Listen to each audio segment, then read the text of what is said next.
Welcome to Valley Viewpoint. I'm Roger Johnson.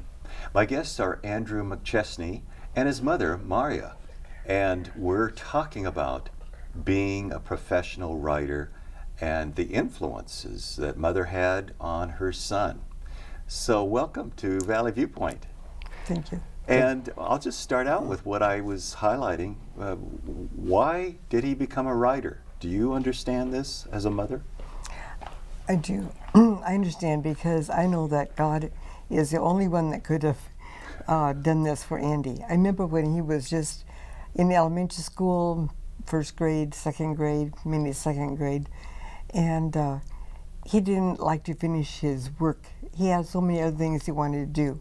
And so he'd come home with this note from the teacher. The teacher would write a note saying, if you have read this note and the assignments that Andy has to do, would you please sign this? And then I would sign it when Andy finished his homework and then take it back. And this is when we were living at Seleucia College in Africa. The British system is very intense. It is. Was it a British type of educational system? It was an American system, but we had South African teachers there. Okay. And so, Andrew, your perspective, do you remember that far back? Oh, very well. I was a very naughty boy. I prefer to play rather than do my homework. And how did that change? Obviously, you have been widely recognized, so much so that when I told my prayer meeting group just this afternoon at 3 o'clock, we meet at the Northside Seventh Adventist Church, I mentioned I was going to interview and have you on the set, and she brightened up, one of my members. I love the way he writes. He just makes things come alive, and the way he uses words, it's so interesting. So you have a lot of fans out there. This was unsolicited as soon as I mentioned your name. You must be there for a reason. Well, praise God if my writing is doing something to draw people to Him. And as a mother, this is first and second grade, did this teacher continue to be patient with? She was very patient, yes. The two teachers I can think of were very patient with him. But they wanted to keep working with him so he'd make progress. And I believe that he's made quite a bit of progress from there, just in a few years. Then we moved to Indonesia and he got another teacher, went on a home study, and I think that home study probably helped him quite a bit too because he had to be task-oriented and he wanted to complete his job. So he was able to complete his schoolwork that way. Do you subscribe to the idea that the male brain sometimes kicks in later than girls at school? In other words, us guys in reading, it seems like it just takes a little bit longer. This fellow that writes this book that's quite authoritative, Brain Rules, he said it in Finland, it's almost like it's in the Constitution, thou shalt not teach your children to read earlier than they should be, because there's tensions. Did you have any would you would say, looking back on it, male brain latency in your development? Well, I'm not an expert on male brain latency, but I can say for myself, I was certainly a very active naughty boy in Africa. Then we moved to Indonesia, and I became very withdrawn and depressed because I missed all my friends in Africa. And then my parents sent me to high school when I was 13 years old. And then I missed my home in Indonesia. I went to Singapore to high school. And then my parents moved back to the U.S. when I was 15 and sent me to Jim State Academy in Idaho. And that was a big culture shock for me, having lived my whole life overseas. And to be at a boarding school in Idaho was just a lot of information at once for me. So I really struggled with a lot of areas of my life. Was there a person that you could possibly name, or just if you'd rather not name them, but was there a person that maybe took some of the vacuum out of your life? You mentioned that you were depressed with this uprooting of your early childhood and later adolescence. Was there somebody that God sent to you in those years that helped you get through The tough times. Yeah, there were a lot of teachers at Forestry Academy in Singapore and at Jim State. I particularly remember David Googe, who was the English teacher. I do know him. Yeah, Yes. he had a missionary background, so Yes. he was very understanding. Uh-huh. But despite that, I mean, I didn't have any interest in God, and I see now as an adult that was the biggest problem I had. For some reason, I mean, my mom raised me like a good Adventist mother. I knew about God. I never doubted he lived. I knew Ellen White. I never doubted she was a prophet. But for some reason, I never developed a connection or a relationship with God ever in my childhood or youth. I'm not sure how that happened, but that's what happened. And without that connection, I was just a very angry, rebellious, very confused person. You have possibly some stories of learning moments in your rebellious times? I do, and I can tell you one if you like. And in fact, it was an experience I didn't even think about in the last 20 years probably, but I now work for Adventist Mission at the General Conference, and my job is to go around the world collecting mission stories. And for that, part of my job is to visit different regions of the world that are going to receive the 13th Sabbath offering. And last year, I had to fly to Canada to collect some stories about the Mamaway Mission School, which will receive some of the 13th Sabbath offering actually this quarter, second quarter in 2018. And when I flew into Edmonton in Alberta province, I was stopped at the airport. It was an international flight, and the man checking my passport told me I have to go for extra inspection. And that's never happened to me before. I mean, I travel all the time. You travel all over the globe. I lived 17 years in Russia. Never happened there even. And here in Canada, I got waved aside for extra inspection. So I went to the special place for extra inspection, waited for 20 minutes for someone to come help me. And then the man looked at me, took my passport, x-rayed all my baggage, my handbag and my check-in bag again.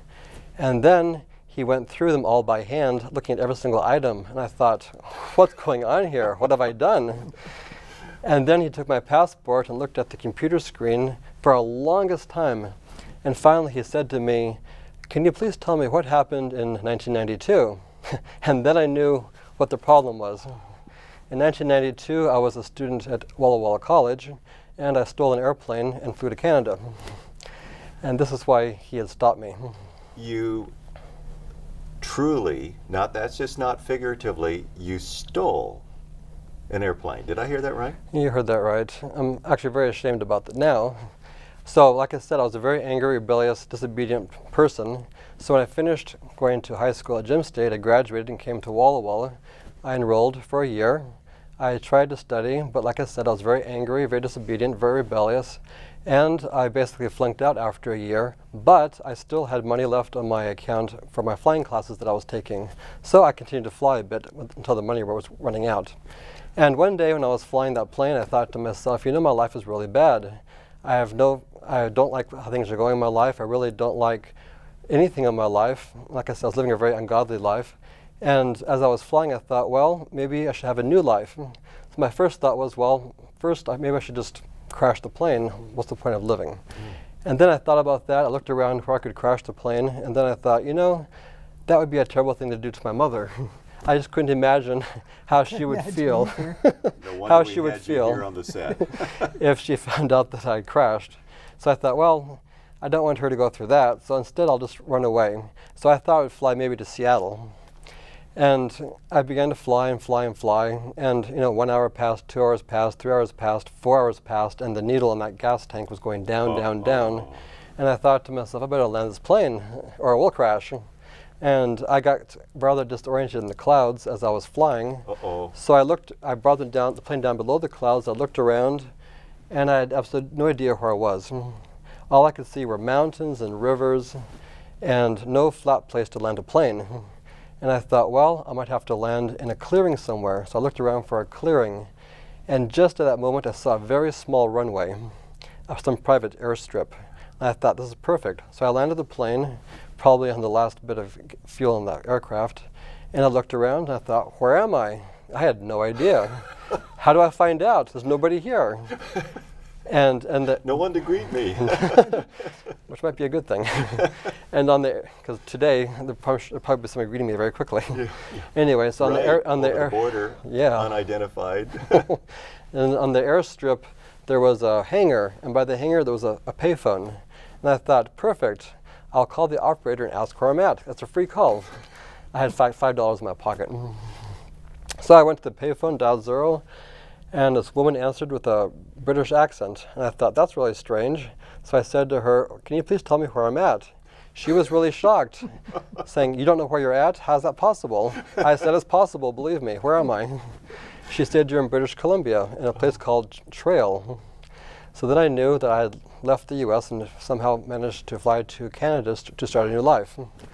Well, I spent the night, it was already evening at that point, so I spent the night in the airplane. It was cold. I think it was March or April. And I didn't even dress warmly because I hadn't planned anything in advance. And in the morning I got up. I thought, well, I'm hungry now. Nothing to eat, got $5. And I looked down the road and there was a McDonald's. And at the border they accepted U.S. money, so I bought something to eat. And then I thought, well, with no money and no prospectus for the future, I think I'll have to walk to a bigger town to find a job. So I began to walk and walk, and I looked it up later, and I think I walked about 15 miles and ended up in a bigger town. And by the time I got there, it was just freezing cold. And I thought, well, this is not so much fun starting a new life like this. I need some help. So I looked around and I saw a sign in the window saying, if you need help, call this number. So I thought, okay, I'll call the number. So I called the number, and in a few minutes, a police car pulled up and took me to jail. And there I sat in jail for quite a few hours, and they called my mom, and she came up to pick me up. And it was the most horrible moment of my life. I mean, she'd been crying all night. She didn't know where I was. This was the next day. And her eyes were all red and puffy, and I realized for the first time in my life there are consequences to your actions, whether or not you intend them to happen. And that was a really very dreadful moment for me. And she took me back home, and eventually I went to another state to go to college. And then I went to Russia and lived there 17 years. Okay, we're going to talk about the Russian experience and how God's Spirit, even though seeing your mother moved your heart after this adolescent trip, this stolen airplane trip. We're going to talk to Andrew more about how God influenced his heart in Russia. We'll be right back.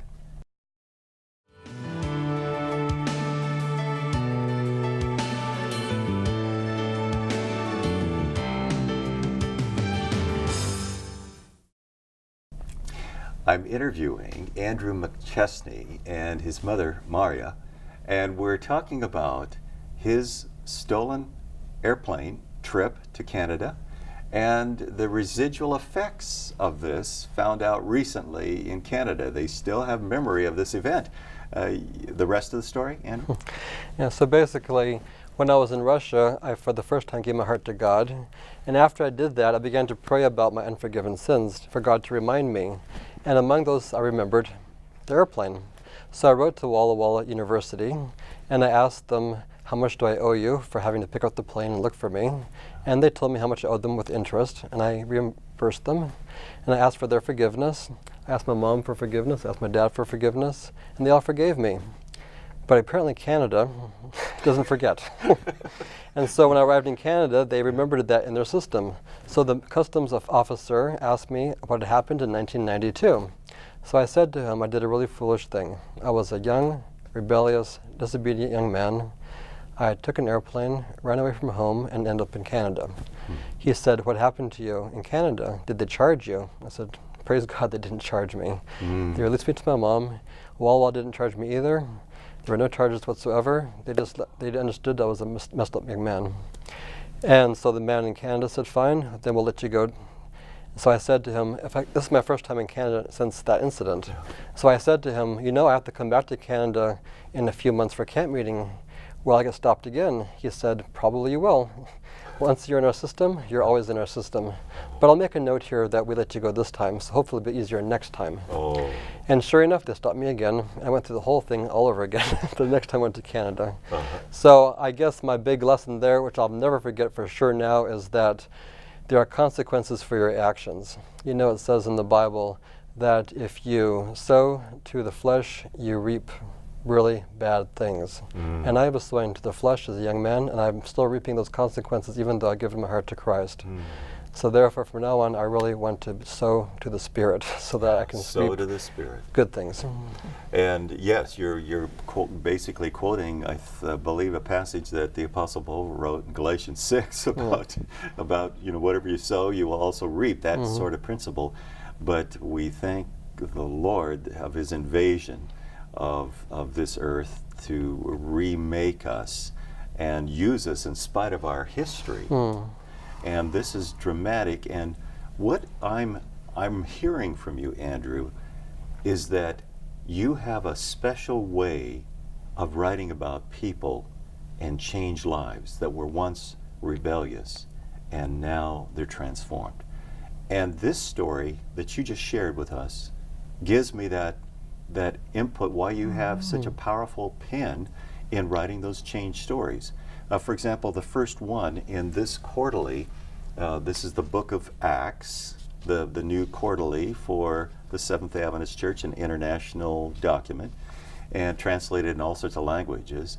I noticed this, I want to kill people. That's your opening story in this. Do you remember that story? I do. Yes. These very rebellious, depressed, angry, willing to lash out, perhaps possessed by the spirit that the thief comes to kill, steal, and destroy type of spirit. And you do so well in writing people being changed by God's Holy Spirit. Something happened in Russia that changed your heart. Can you unpack that? Yeah, definitely. And what were you doing in Russia, by the way? That's a very good question. So basically, I never really adjusted to life in the U.S. culture, after being a missionary kid for the first 15 years of my life. So I lived in the U.S. just to finish college. And then when I finished college, I thought, I got to get out of here. I want something abroad. But even more so, I thought to myself, I want to be successful. And at that point, I decided I wanted to be a journalist, but I had no experience. And to be a No experience? None. And to be a journalist with no experience is really difficult in the U.S. So I realized my options when I graduated from a college in Illinois were to only do one thing, and that is to work for a small suburban newspaper writing really ridiculous stories like cats, cotton trees, and stolen bicycles. And I wanted to write something big because I wanted to be noticed. And I was a very ambitious man, teenager. And so I thought, what can I do to be noticed? I looked at Russia. I spent 10 months in Russia on an internship while I was still in college.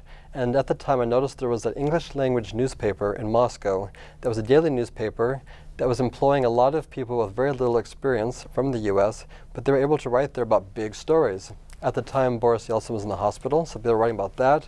And their stories were being picked up not only by that newspaper in Russia, but by like the New York Times and the Wall Street Journal. So I thought, this is the big leagues. I want to join this team. So I wrote to the editor of the newspaper and said, when I was my senior year in college, and said, could I please work for you when I graduate?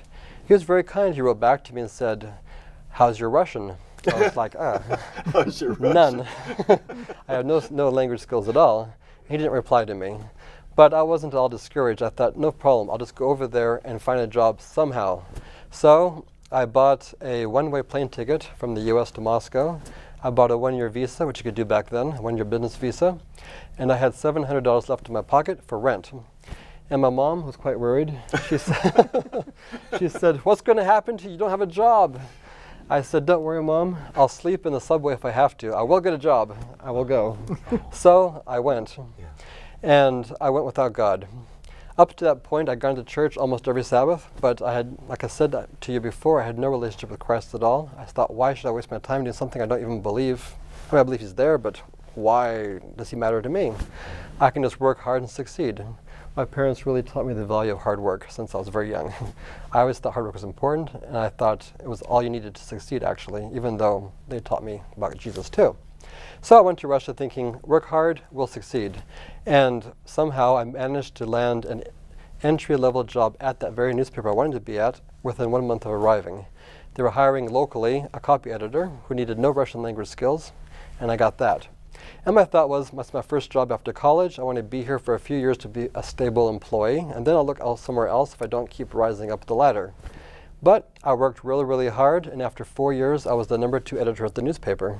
So I thought, well, why go now? I'm almost at the top. I'm almost there. Hard work does pay off.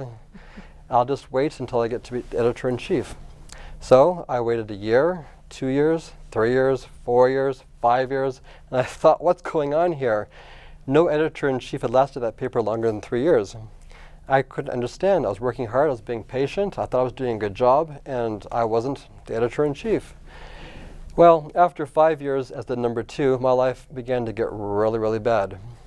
When I went to Russia, I had really good motives and intentions. I thought, I'll work hard, I'm a kind person, I'll be nice to people like I've always been taught, and everything will be great. But I've learned that when you live a long time without God, life slowly gets worse and worse. And after all that time in Russia, it was about 10 years or 9 years in Russia, I was surrounded by a bunch of friends who were all Russian. They were all pretty much criminals. I was smoking very heavily, I was using drugs, and things began to happen in my life that were really bad. One of my friends got arrested and went to jail. Another friend was infected with HIV, and I had some health problems of my own. And I thought to myself, what's the point in working hard if I can lose everything in an instant? I mean, I could be arrested, I could be deported, I could die, and then what's the point of working hard? I'll just lose everything in an instant. I was really shaken up. And I began to, the very first time, read the Bible, to really read the Bible and see who God was. And when I did that, I began to pray and say, God, I have nothing to offer you. I've known who you are my whole life. I wasted my whole life without you, and I've ruined my health and my mind. But if you have a plan for me, please reveal it to me and I'll do it. And as I prayed that, I thought to myself, I should stop working for my own career and devote my work life to God. I'll become a pastor. So I called my mom and I said, Mom, I want to be a pastor. My and your reaction, Mario? You remember that? Oh, of course. Yeah. Not so much. Yeah, okay. She was really happy that I was going to church and thinking about God. But she said to me, you know, it's November. It's really hard to get into the seminary in November. Pray some more and see what God says to you. I was not very excited to pray more because I was very ambitious to do something for God now. But I prayed, and after 2 weeks I realized very reluctantly that I should probably stay at work and see what God would reveal in the future.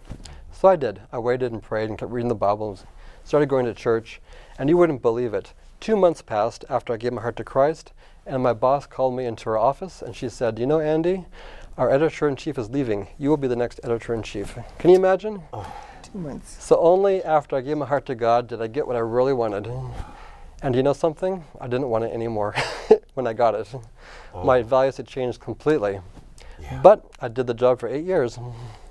As editor-in-chief. Yep. I think one of the great things that Andy did was he read this book, what was it? Answer to Prayer. No, the book about how to do your newspaper for Christ, and leave off all those advertisements that you left off and so forth, to clean up the newspaper. Okay, I don't remember. Oh. Mother remembers. Well, he said he wasn't. He's going to take all the tobacco advertisement out, all the vodka advertisements. Oh, but that out. wasn't a book. I was just reading Ellen White. Oh, was it? Yeah. And fascinating. Yeah, it was like all her books. And so he decided that he's going to clean up the newspaper and make it not Christian as such, but he's going to take all those bad things out of there. Yeah, because I became editor-in-chief. I mean, the newspaper printed regularly like bad words if it was in quotes. I mean, profanity, and it had photographs that were a bit dicey. And I thought to myself, as a Christian, I was baptized, by the way, the same year I became editor-in-chief, like one day before it happened, actually, which was actually providential. I didn't plan it that way, but I thought, as a Christian, how can I allow that in the newspaper? But I also thought to myself, I mean, I'll face a lot of flack from other people if I start acting like a Christian newspaper, because that's not what I'm trying to do. I'm just trying to be a good representative of Christ. And I read. And that probably is where we're going to have to leave it. We just have a few seconds left. I want to thank you for sharing your testimony. The transformed newspaper is a result of a remade heart. And all the hearts that have been moved for Jesus, these list of 10 in this, if you'd like to read Andy, this is in the quarterly. 10 stories plus a lot of other writing that you do so well, Andy. Thank you very much for joining us from Valley Viewpoint and sharing your stories. And thank you, Maria, Thank you. for being very patient. Praise God for everything she does. And thank you for joining us on Valley Viewpoint today. I'm Roger Johnson.